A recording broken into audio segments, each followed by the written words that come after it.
Hello and welcome to the Unknown Warrior podcast with Jason and Pete from Squeaky Pedal. Today we're delighted to be joined by author and historian John Broom. John is the author of Reported Missing in the Great War, 100 Years of Searching for the Truth, which is published by Pen and Sword Books, and he's going to be talking to us today about the missing soldiers of the First World War. So hello John, and thank you very much for joining us on the podcast. Yeah, thank you for having me on. It's been a great pleasure. I've listened to all the previous podcasts and they've been extremely interesting, so I'm very gratified to have the chance to take part myself. Thank you very much. It's our pleasure to have you on the podcast. I think it'd be really nice to start with where your own interest in the First World War began.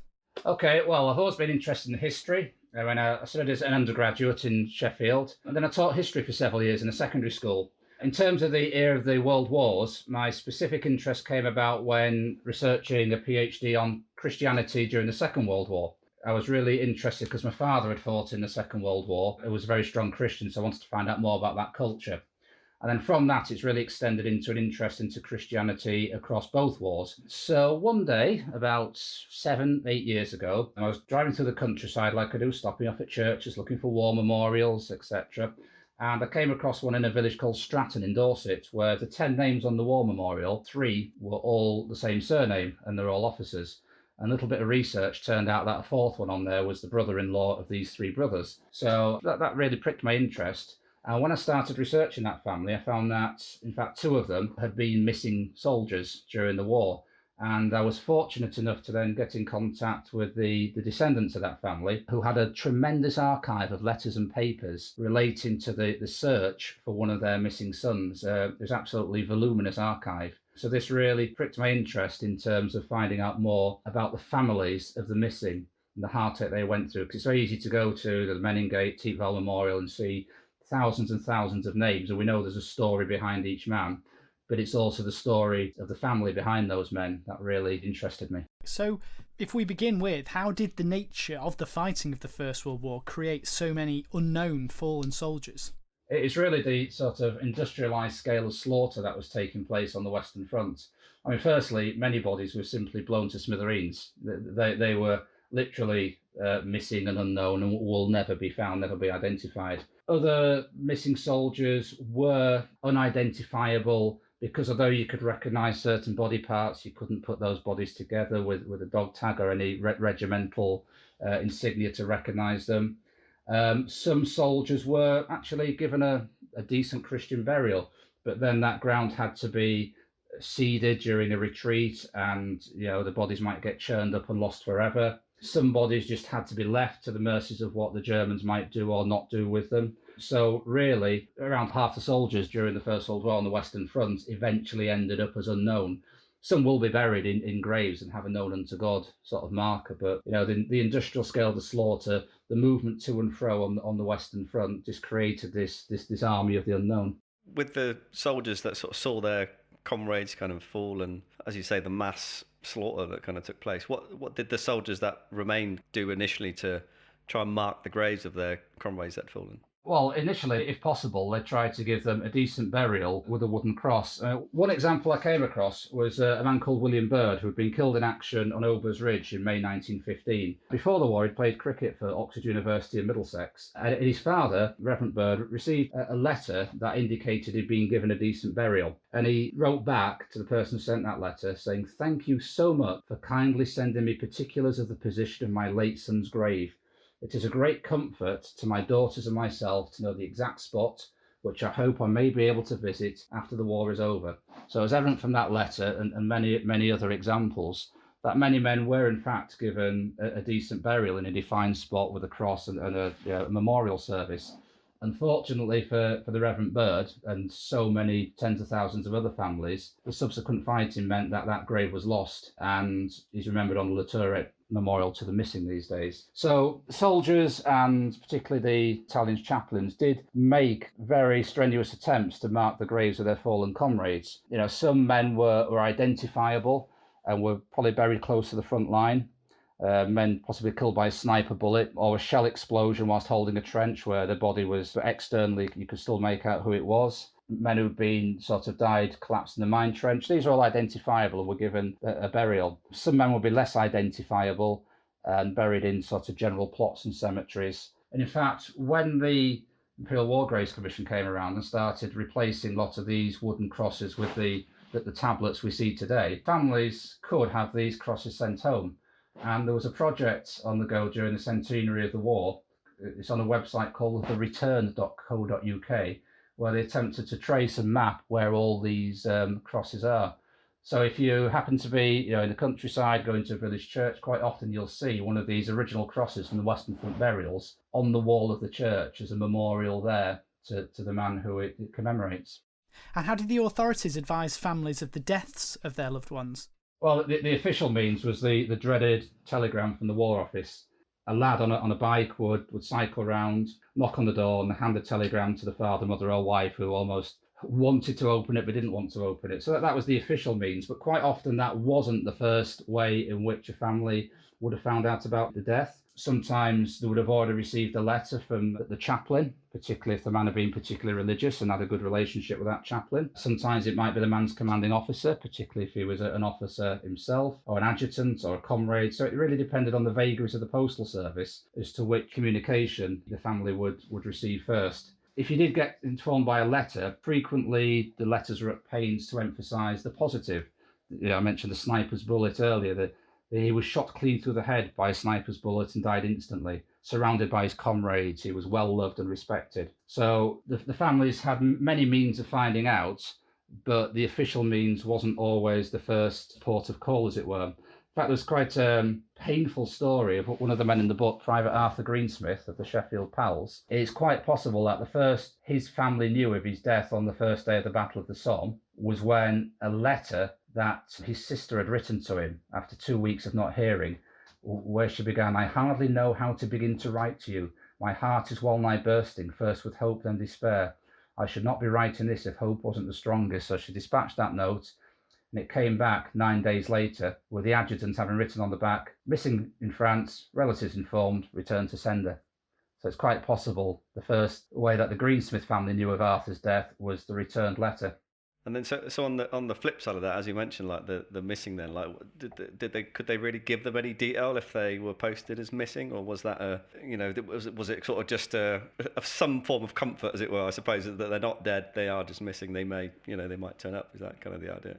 It was very difficult because the very nature of being missing, you were unlikely to have a clean account of, yes, I saw him walking towards the German lines, then I saw the Germans come out and take him prisoner and escort him off safely to his forthcoming imprisonment. It just doesn't happen like that. In the chaos of the fighting, missing genuinely meant we have no idea. There's a slight possibility he's taken prisoner. There's slight possibilities in a field hospital, unconscious and somehow having mislaid all identifiable, documents and tags, etc.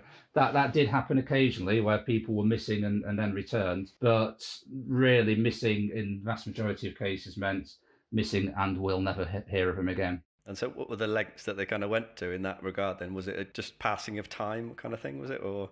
There were various things that could be done. So in terms of officialdom, at the beginning of the war, the British Red Cross and Order of St. John set up a wounded and missing service. This was initially for the families of officers because it was more easily to identify what had happened to them. They stood out more, had more prominence, would be seen by a greater number of men.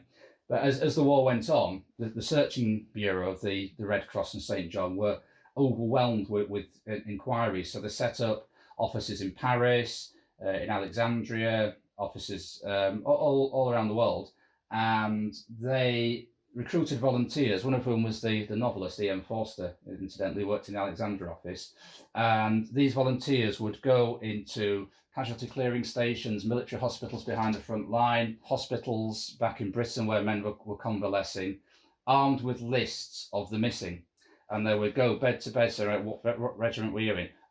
Okay, have you heard of, or did you see what happened to Corporal Smith on the 9th of May 1915? So there were efforts made that way to gather information about what had happened of the missing. Sometimes the volunteers were strike lucky and a really definitive account about a man's fate will be given.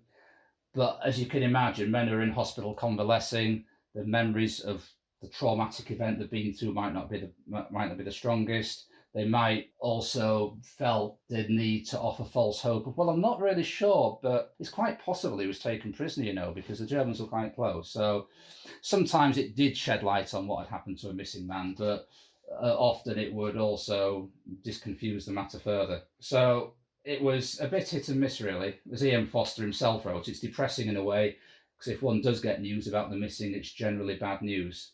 Also, sometimes if the information was too specific, the volunteers would have grief the other way. There was an example of an Australian searcher who actually managed to find news of a particular Australian soldier, related it back to the family and saying, yes, he was torn in two, his torso removed from his body. This particular mother took exception to the graphic nature of that report and complained all the way up the line of the Australian Red Cross and into the sort of state government in Australia.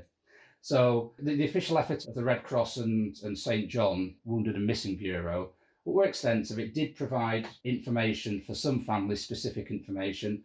In other examples, such as in the book Private Alan Sterling, all his family got was an amalgam of statements from men from that battalion about their own experience over a 9-day retreat. So there's no specific information relating to Private Sterling, but the family could at least try and piece together snippets of what had happened over the course of the days during which he went missing. I think that's one of the most interesting things for me about your book, was talking about the way in which the information really was conveyed. I mean, it's powerful, really powerful language for anybody to read, but to think that that's describing the last moments of your loved one, who you might not have heard from in quite a while, you certainly might not have seen them in months, and then to hear, the words, like you've said there, the mother of Private Charles Baker had been told that he'd been killed, basically riddled with bullets, which is just a horrendous image to receive. And so it was fascinating, like you say, where there was some attempt to try and mitigate some of the language there, the graphic nature of that, to kind of tone it down a bit so that it was a bit more acceptable, but also that sometimes relatives wanted to know detail about how their relatives had died. Well, yeah, you're dealing with individuals. I mean, the Bureau received over 340,000 inquiries during the war. So you've got 340,000 different people at the receiving end of those inquiries, some of whom would want the absolute truth, no matter how graphic. Others, as you said, with Sergeant Black, would be horrified at the graphic details. So eventually the War Office took over the censoring of these reports to make sure they were of a consistent nature, and getting in that sweet spot, almost as it were, between, yes, your man is definitely dead, there is absolutely no doubt about that, way of eyewitness reports, but we're not going to tell you exactly how. And in fact, example in the book of Lieutenant John Butt of the Royal Army Medical Corps, somebody had actually been with Butt when he died and had seen what had happened, but to persistent inquiries from Butt's mother, he couldn't actually get across the whole graphic nature of what he'd seen, which is probably Lieutenant Butt's brains blown all over his commanding officer. And therefore, the mother just wouldn't accept that the account was true.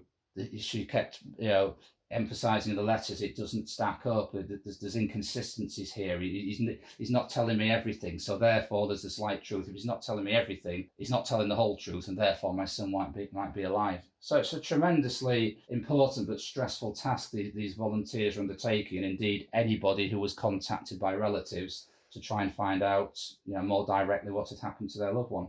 And what other options were open to families in trying to find out what happened to a loved one who was posted missing if their initial inquiries weren't successful? Often they would put advertisements in regional newspapers because, for example, the Sheffield Pals, many of the wounded came home and were convalescing in Sheffield. People would put advertisements in, does anybody know any news of my son, Private Arthur Greensmith? Circulation lists of the missing were sent to German prisoner of war camps, in case they might match up at the name of a missing man.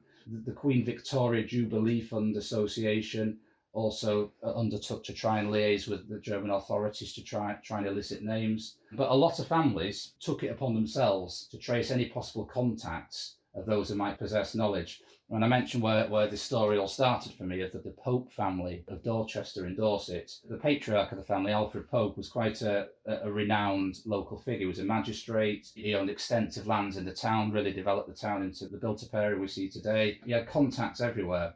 So the amount of people he wrote to, the families of fellow officers of his sons in the particular battalion, the family wrote dozens of letters. I mean, they even went to the extent of contacting the King of Spain to see if he could use his officers as a neutral country and still having an embassy in Berlin to try and get more information that way. Similarly, the family of Lieutenant Butt, who I mentioned earlier, they also wrote to the King of Spain. Because Lieutenant Butt's father had been a lieutenant colonel in the Royal Army Medical Corps, they actually wrote to Alfred Keogh, who was the Director General of Medical Services, to try and ascertain information. But the ironic thing is, families like the Butts and the Popes, who had the extensive contacts, the wherewithal to keep writing, to keep finding new leads, what they did was extend the uncertainty and extend the agony for themselves. In the case of Lieutenant Butt's family, it took his mother a full 2 years to finally accept the reality of her son's death. He was killed in October 1914, and it wasn't until late 1916 that she eventually accepted that her son was no more. Yeah, that's a hell of a thing to keep pursuing that for that amount of time when there is realistically what more information can you kind of gain from that. But yeah, no, it must be, you can't even imagine, can you? Another thing to add is sometimes these families, having put advertisements in the newspapers, would then get unsolicited inquiries themselves. So another man in the book, Rifleman Ernest Blackburn, was a school teacher in Leeds, and his wife Annie had put the advertisements in the newspapers, and it had been seen by a lady called Mrs. Dawes, who lived in Scarborough. Mrs. Dawes started bombarding Annie with letters, almost like offloading her own anxiety and grief onto Annie. One thing Mrs. Dawes wrote to Annie Blackburn: "It seems too cruel for words that us women should give our men and never get the satisfaction of knowing what becomes of them. We're told to believe everything is done for the best, but it's hard to think so at the time when we women have to face blows like these." So, not Annie Blackburn not only dealing with her own anxiety, grief, growing realisation Ernest would never return, but having to take on board the angst, the anger of somebody else against the military authorities. For the kind of people that did have a grave that they could potentially go and visit in France or Belgium on the Western Front, we've spoken about this a little bit in previous episodes. Was that doable for most people to kind of get over there if they did have a place to kind of, gain closure or go and mourn, or just to, seek solace in that? It was very variable depending on sort of social class and wealth, and in those days proximity to the Western Front. Even before the war ended, Thomas Cook were getting inundated with inquiries about when they were going to start tours of the battlefields. I mean, some people actually went over after the war to try and find the location of their loved one. There was a lady called Hazel McNapton. She hired people in Belgium to undertake door-to-door inquiries. Again, snippets of information which she could enlarge to tell herself a narrative that her husband Angus was still aboard. The closest she would come to her husband would be in August 1939, when she took their son to the Menin Gate Memorial, accompanied by her husband's ex-colleagues. Another lady, Agnes Littleboy, her son had been killed in an attack in October 1917 while serving with the Royal Warwickshires. After the war, she actually travelled to the place close to where she thought her son had been killed and knocked on the door of the local Catholic parish priest. And he actually managed to find the whereabouts of the lost grave of Wilfred Littleboy and managed to give him a proper burial in the headstone that you can visit to now. And she was so grateful, she gave a generous donation for the church because the priest wouldn't take any money for the assistance. So yeah, people did go across either to conduct searches and to visit the graves. And one of the saddest pictures in the book is a lady called Amy Lott. Her brother, Captain Willie Lott, had been last seen in October 1916. We can see her sitting in the desolation of the Somme battlefield in 1919, just searching for any scrap of information that would tell her where Willie was. And, she never found him. He's on the T-Bell Memorial today. That is a truly powerful image, actually, seeing her sat on the battlefield with your typical Western Front image of desolation, of trees that are just stumps of churned up ground, and just to see her sat there in the middle of that, like you say, trying to find out what happened to Captain Lott is shocking, really, and shows that the effects of the war didn't end when the armistice was signed in 1918. For the families of these soldiers, it carries on. And one of the darker and truly shocking characters that are mentioned in your book is that of Edward Page Gaston, and his attempts to trick desperate families to pay sums for him to find out information. Can you tell us a little bit more about who Gaston was and about how some charlatans were trying to take advantage of family tragedy, basically? Yeah. Gaston was an American citizen, and so at the time America was a neutral country. So he claimed to have access to German prisons that British families wouldn't be able to have. So he encouraged a circulation of reports that he was able to, any men who had been captured and sent to prison, he could have their effects returned to the family. And then he extended that to imply that he had access to privileged information to British prisoners of war held in Germany, and in return for large fees, up to £50, he might be able to locate information about soldiers who have been reported missing. He was an absolute charlatan, as you say. He had photographs taken of himself standing by the grave of a British soldier, but eventually the authorities did catch up with him. He was sort of disowned by the American ambassador. He was eventually put up for trial, and fortunately for these families, faded from the scene, but not after causing an immense amount of hurt, an immense amount of psychological damage to the families and who were doing the searches, and embarrassing the authorities along the way. I think that's the darker side of the war again, that's not usually reported about, how some people would take advantage of the terrible situation that these people in for their own financial gain. And it seems utterly unbelievable, really, to us that someone would do that. But sadly, those kind of things unfortunately carry on today, don't they? People see opportunity in tragedy. But probably more poignantly, Gaston, it was a charlatan, a bad piece of work. But for example, in the city of Sheffield after the war, there was a public book of remembrance that was available in the town hall, and people could go and look at names, and it included the names of the missing. So often a family who not heard of their loved ones for 5-6 years will get a knock on the door, and somebody will say, "I know your man. I was with him in his final moments. Well, since the war, I've fallen on such hard times. Oh, come in." So they would try and ingratiate themselves into the families who were still desperate for news. On occasions, they may have had definitive news. On other occasions, that they never even knew the man. They just found his name in the Book of Remembrance, which was on public view in Sheffield city centre, and then try and extort money or ingratiate themselves into the family that way. So it went on for years after the war. That is a dark thought, a dark side to the war, like you say, that again isn't really talked about much, unfortunately.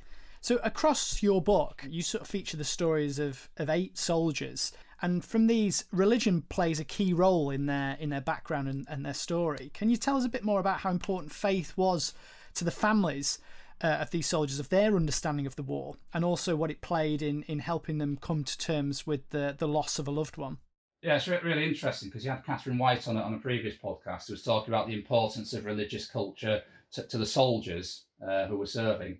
But on the other side, those soldiers were backed by families for whom religion was tremendously important as well. To an extent, it's very hard for us to understand at this point in the 21st century. Religion was everywhere. A lot of people's social lives, sporting lives was organised through the churches, and people on a whole spectrum of faith, from the devout to the nominal. But there were very few soldiers, as Catherine said, who would have taken the opportunity to put themselves down as atheist or non-believer.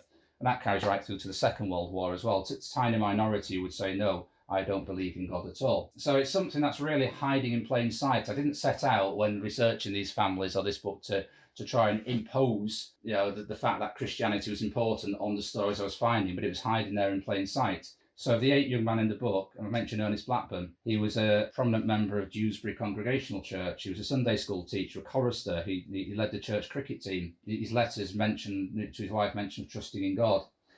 Private Greensmith of the Sheffield Pals, who I've mentioned, his family were active Methodists. Arthur was actually one of 300,000 men who'd signed the YMCA war roll. That was a scheme initiated in May 1915, where men using the YMCA huts could affirm their commitment to Christ.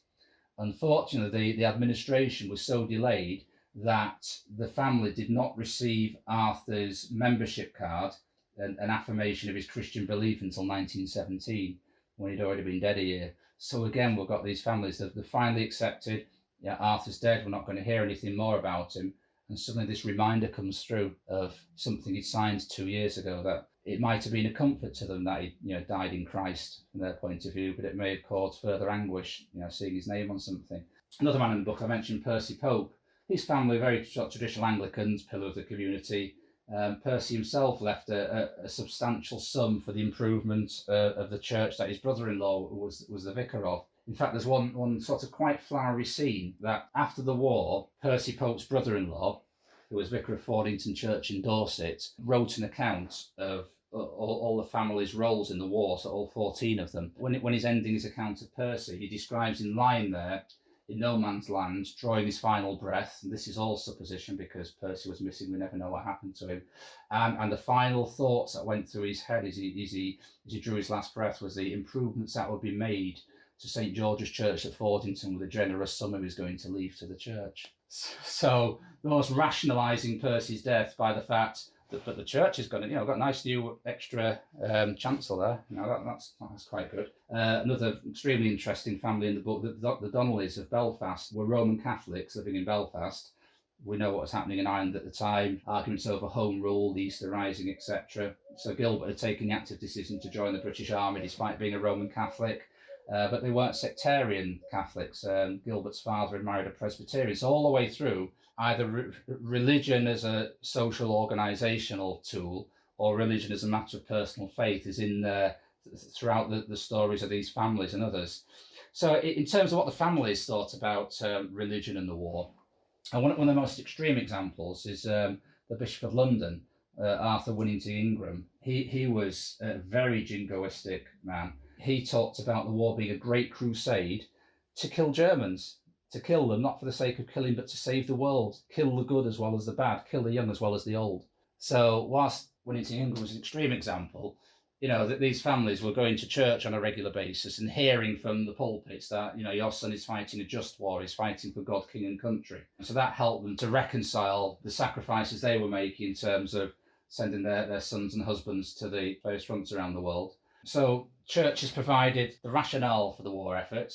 They provided a sense of community. As I said, it's not just about Sunday worship, lots of church organised events, sporting events, social events. I mean, in terms of coming to terms with the loss, if once a man had been reported missing or once that missing had been confirmed as dead, a parish priest or nonconformist minister would have provided some personal comfort. But from then, and this touches upon your whole project of the unknown warrior, in terms of the commemoration of that loss, families would turn to religion to do that. I mean, you go across the cemeteries of the Western Front and elsewhere around the world, the bodies who can't be identified, what words are on that tombstone, it's known unto God. Every cemetery which has a decent number of Commonwealth war burials has a cross of sacrifice. So it's equating the sacrifice of these men to Christ's sacrifice on the cross. For the Commonwealth War Graves cemeteries, the Stone of Remembrance was recognised by its designer, Edwin Lutyens, to represent a church altar. The words on that Stone of Remembrance, their name liveth forevermore, were chosen by Rudyard Kipling from the Ecclesiasticus book of the Bible. So it's everywhere. In terms of the unknown warrior, the chief drivers of that project, as you emphasised, David Railton and Herbert Ryle were men of faith. The inscription on the tomb of the unknown warrior, talking about the multitudes who during the Great War gave most that man can give for life itself, for God. And then at the end of the main inscription, they buried him among the kings because he had done good toward God and towards his house. And then all the text around the edge, I could go on and on and on, we've got Bible quotes there. So the national appropriation of religious symbolism and terminology to the work of the Imperial War Graves Commission, the establishment of the Tomb of the Unknown Warrior, is just laced right through with religion, as you mentioned before. But in terms of the families in the book, that was also mirrored at community level and local level when we're able to, when parish churches are open once again, just to open the door and have a look around, have a nosy around. The vast majority of churches you go into, parish churches, will have a roll of honour. Frequently be a marble plaque or one of those crosses from the Western Front I mentioned earlier that memorialise an individual. There might be a window to an individual or a window to the men of that particular parish who haven't come back, or a Thanksgiving window for those who had come back. There might be a clock named after somebody who'd fallen on the Western Front, a lectern, an altar. I mentioned Arthur Greensmith of the Sheffield Pals. On the first anniversary of the first day of the Battle of the Somme, where so many of them had fallen, they began an annual remembrance service in Sheffield Cathedral. And one interesting story, it could become contentious and bound up with Christianity again. There's a village about an hour's drive from where I live. It's called Haxby. It's in North Lincolnshire. And there are actually two war memorials there with identical names on. The main memorial is outside the Anglican parish church, okay? But one of the local worthies of Haxby, who happened to be a Methodist, really resented the fact that the memorial committee decided to have it placed outside the parish church. So he had one memorial designed himself and put at the opposite end of the village with the same names on, but not outside the parish church. So he was trying to disassociate, although he's a Methodist himself and a Christian, he didn't want the sacrifice associated with the Anglican church. He wanted it associated with the community. And if I may, Jace, this is one particular story I'd like to go into. Is that a Private George Jackson? He was a young man from a village called Carlton in Lindrick, which is just outside Worksop, Nottinghamshire. He was killed, he went missing 21st of March 1918. And his mother eventually received just over £24 in sort of war bounty for him, and she decided to build a memorial to him in the churchyard there. And it was a statue of a soldier with his head bowed with the uniform of the Sherwood Foresters on there, George being a member of that battalion. And she had the phrase that's on so many war memorials, greater love hath no man than this, that a man lay down his life for his friends. And that was put there in the 1920s. Now, at some point in the 1960s, that memorial lost its head. I only found out about this because doing one of my drives around looking at churches, looking at war memorials, I suddenly pulled up and it made me take my breath away that there was this statue of a soldier, obviously a private war memorial, missing its head. So we dug down a bit further, contacted various people in that community, and we put together a group that sought to have the memorial restored to its original state. And what was really nice about it, that the children of the school of that particular village took part in it. The funds were eventually raised to have that memorial restored and renovated. And 100 years after Private Jackson's death, a service took place with members of his regiment, local MP, etc. And it was re-established. So stories of the missing resonate now 100 years on. Enough people in that community cared enough about the memory of Private Jackson to raise funds, to research about him and his missing comrades, and to actually restore that and have a memorial service for him in the church. So the memories of these missing soldiers never go away. Yes, there's the grief of the families at the time, the anxiety, the searching, but to this day, it's really nice to see how communities still care for those men. I think you're absolutely right. I mean, my own personal experience is that, you can go into many, many churchyards across the land and find reference in family gravestones to soldiers that are missing or that are buried where the families might not have been able to go and reach them, or they obviously weren't there when they were laid to rest, but they're still commemorated even on private family grave plots, gravestones, as well as these, like you say, the memorials in churches and in war memorials that are in civic centres. And I definitely strongly recommend that anybody go and have a little look in their local churchyard and have an explore and find the stories that are just waiting there. I'd like to say, John, we've got so many questions, so many different topics to discuss with you that we're going to split the podcast in two and have two separate episodes dedicated to you, because there's so many more things that we want to cover within the book that we found absolutely fascinating, and we'll go into that detail in the next episode. But for now, I'd just like to say thank you for coming on the podcast. It's been fantastic, and we very much look forward to speaking to you again in the next episode. I thank you both of you. It's been a real privilege to take part.